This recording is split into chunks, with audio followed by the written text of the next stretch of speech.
जामवंत, जिनकी चर्चा वामन अवतार से लेकर श्री कृष्ण अवतार तक मिलता है, रामायण से लेकर महाभारत तक जिनके बारे में ढेरों कहानियां मिलती हैं, रावण जैसे बलशाली और क्रूर दानव भी जिनका सम्मान करते थे।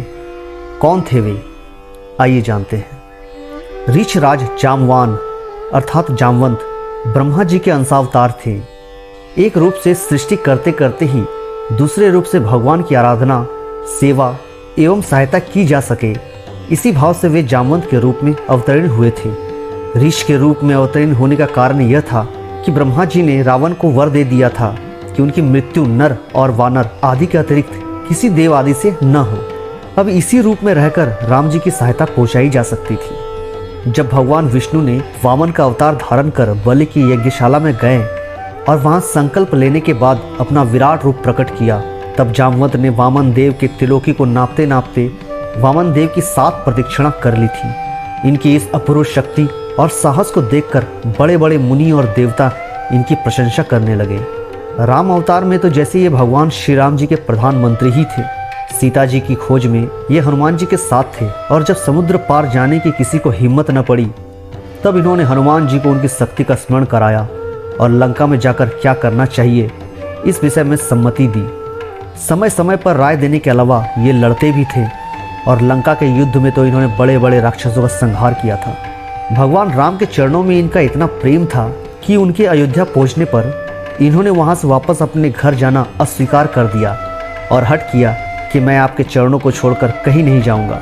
जब तक कि भगवान राम ने द्वापर में आकर दर्शन देने की प्रतिज्ञा नहीं की, तब तक ये अपने हट पर ही अड़े रहे। अंततः उनकी आज्ञा मानकर अपने घर आए और नित्य भगवान की प्रतीक्षा में उन्हीं का चिंतन स्मरण करते हुए अपना जीवन व्यतीत करने लगे। द्वापर में जब श्री कृष्ण अवतार हुआ, उस समय द्वारका के एक यदुवंशी सत्राजीत ने सूर्यदेव की उपासना कर सम्यंतक मणि प्राप्त की। एक दिन सम्यंतक मणि को पहनकर उसका छोटा भाई प्रसेन जंगल में गया हुआ था।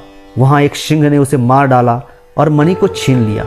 तत्पश्चात ऋषराज जामवंत ने सिंह को मारकर वह मणि ले ली। इधर द्वारका में लोगों में कानों कान यह बात फैलने लगी, श्री कृष्ण उस मणि को चाहते थे, उन्होंने ही प्रसेन को मारकर मणि को ले लिया होगा। यह बात भगवान ने भी सुनी।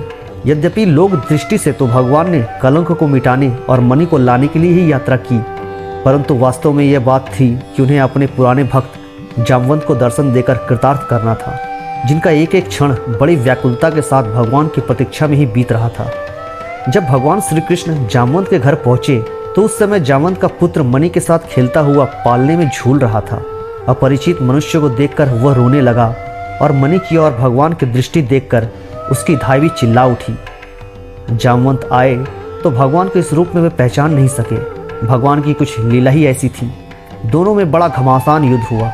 27 दिन तक लगातार युद्ध चलता रहा। द्वंद्व युद्ध करते करते जब किसी ने भी हार नहीं मानी, तब भगवान ने एक घूंसा लगाया, जिससे तुरंत जामवंत का शरीर शिथिल पड़ गया और उनके मन में यह बात आई कि मेरे प्रभु श्री राम के अतिरिक्त और किसी में ऐसी शक्ति नहीं है कि मुझे इस प्रकार पराजित कर सके।